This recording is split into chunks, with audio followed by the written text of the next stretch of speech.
আসসালামু আলাইকুম। একদম মাঝরাতে কিছু কথা বলতে আসলাম। আসলে ঘুম হচ্ছিল না। শুয়েছিলাম অনেকক্ষণ, কিন্তু মাথায় আজে বাজে চিন্তা অনেক কিছু হচ্ছে। এখন বাজে কয়টা? 3:30 প্রায়।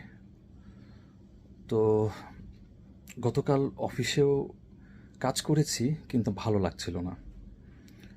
আমি কলিগদের সাথে এই টপিকটা তুলি নাই, কারণ আমি জানি এই টপিকে কথা শুরু হলে আরও নানা টপিক আসবে এবং 1.5-2 ঘন্টা হয়তো বা অনেক আলোচনা করে সময় নষ্ট হয়ে যাবে। মানে অফিসের কাজের সময় নষ্ট হবে। একদম আসরের পরে গিয়ে আমি কলিগদের সাথে আসর সলাতের পর কিছুটা কথা বলেছিলাম। বাসায় আসলাম, আমার স্ত্রী এবং মেয়ে দুটোর সাথেও এই বিষয়ে কথা বলেছি। মানে ভালো লাগছে না। অনেকক্ষণ শুয়েছিলাম, ঘুম আসছে না ভালো মতো। আসলে দেখেন, আমাদের যাদের সন্তান আছে তারা ভালো মতো উপলব্ধি করতে পারবেন এই মুহূর্তে। ইভেন যাদের স্বজন আছে, প্রিয়জন আছে, আমাদের যাদের সন্তান আছে, সন্তান ছোটই হোক কিংবা বড় হয়ে গেছে, যেটাই হোক, আহ, আমাদের সন্তানদের দেখেন, আমরা তাদের ছোট ছোট চোখ, নাক, গাল, কপাল, ছোট ছোট হাত, তাই না? আমরা এই সন্তানদের, এই ফুটফুটে ছেলে মেয়েদেরকে আমরা বাবা মারা কত আদর করি। আমরা তাদের কপালে চুমু দিই, চোখে চুমু দিই, গালে চুমু দিই, থুতনিতে চুমু দিই, তাই না? পিতামাতারা কত মায়া করেন, কত দয়া করেন সন্তানদের প্রতি। আমি না শুধু আমার মাথায় ভাসছে, আমার মেয়ের নামও তো রামিসা, নামটাও এখানে মূল ফ্যাক্টর নয়। তো আমি শুধু ভাবছি সারাক্ষণ, জানেন, যে যেই ফুটফুটে ছোট্ট চেহারাটাকে কত আদর করে পিতামাতারা, যেই বাচ্চাটাকে, এই যে বলছিলাম, কপালে, চোখে, গালে, থুতনিতে, মাথায় হাত বুলায়, কত চুমু দেয়। আপনি চিন্তা করে দেখেন, সেই পিতামাতা তাদের সন্তানের মাথাটাকে কোথায় পেল? বাথরুমের বালতির ভিতরে।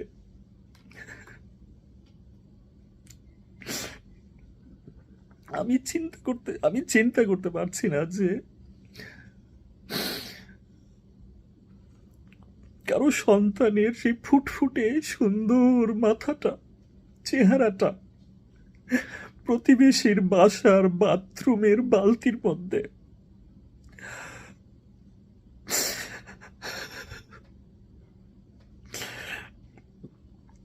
আল্লাহ এই পিতামাতাকে আপনি ক্ষমা করুন, তাদের পুরো পরিবারটাকে জান্নাত দান করুন।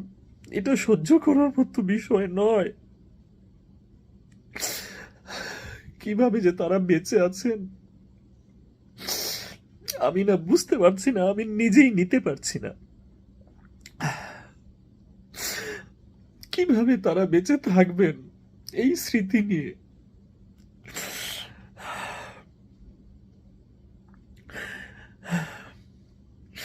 চিন্তা করা যায় যে এই সন্তানটাকে এত আদর করে প্রতিপালন করেন পিতামাতারা, আরে তার রক্তাক্ত মেঝে, রক্তাক্ত ঘর, তার দেহটা পাওয়া গেল বিছানার নিচে। কি নিষ্ঠুর!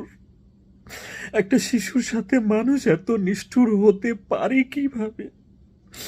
আমরা তো একটা অজানা অপরিচিত শিশুকেও মায়া করি, দয়া করি, আদর করি। পৃথিবীতে কত শিশু আছে পিতামাতাহীন, তারাও অনেক আদর, মায়া, মমতা পায়। আরে আমি ভাবছিলাম, এই বাবা মাটা দেখেন কত নিকটেই ছিল, তারা টেরও পায় নাই যে তারই প্রতিবেশীর বাসায় তার সন্তানের সাথে কত বড় জুলুম, কত বীভৎস, ভয়ঙ্কর, কুৎসিত জুলুম চলছে। তাকে তার নিঃশ্বাস বন্ধ করে দেওয়া হয়েছে, এবং তারপর সম্ভবত এই দেহটাকে তারা তো লুকোতে পারবে না। এই জন্যই হয়তো তারা ছিন্ন বিচ্ছিন্ন করতে চেয়েছিল, যেন যেন অল্প অল্প করে বিভিন্ন জায়গায় ফেলে দিতে পারে। যেন কুকুরে খায়, নর্দমায় পচে যায়। আমি আর নিতে পারছি না, এটা কত যে কষ্টকর, কত যে কষ্টকর। আল্লাহুম্মা গফিরলি। আল্লাহ, আপনি আপনি ওই পিতামাতাকে ক্ষমা করুন, তাদের তাদেরকে ক্ষমা করুন, তাদের পুরো পরিবারকে জান্নাত দান করুন।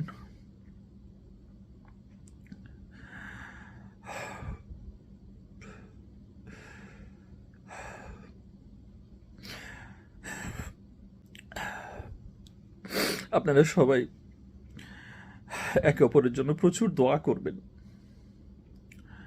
পরিশেষে বলবো, আমাদের যাদেরই অন্তরে এই ঘটনা চরমভাবে আঘাত করেছে, আসুন আমরা আমাদের এই কষ্টটাকে, এই শোকটাকে একটা শক্তিতে রূপান্তরিত করি এবং আমরা এগুলো নিয়ে কথা বলা বন্ধ করব না।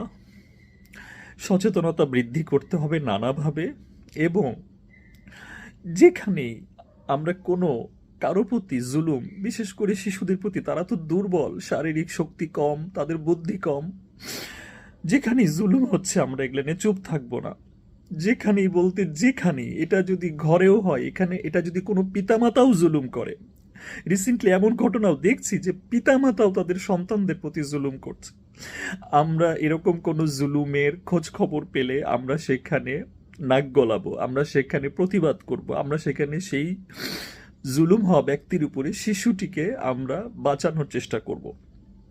যেখানেই হোক, এটা এটা স্কুল, কলেজ, মাদ্রাসা, যেখানেই হোক, শিশুদের প্রতি এভাবে আর জুলুম হতে দেওয়া যাবে না। এরা দুর্বল, দুর্বলদের প্রতি জুলুম করলে আল্লাহ আমাদেরকে ছেড়ে দিবেন না, আমাদের উপরে বড় বড় বোঝা চাপিয়ে দিবেন। দেখেন, শিশুরা দুর্বল, প্লিজ আসেন, আমরা প্রত্যেকটা শিশুর পাশে দাঁড়াবো। প্লিজ আসেন, আমরা একটু শক্তি অর্জন করি এবং এটা নিয়ে আমরা ছাড়বো না। আমাদের যার যার সামর্থ্য আছে, যার যা শক্তি আছে, প্রশাসনকে চাপ দেওয়া, এটার বিচার হওয়া, যদিও তার বাবা বিচার চায় না, এবং কেন চায় না আমরা বুঝি।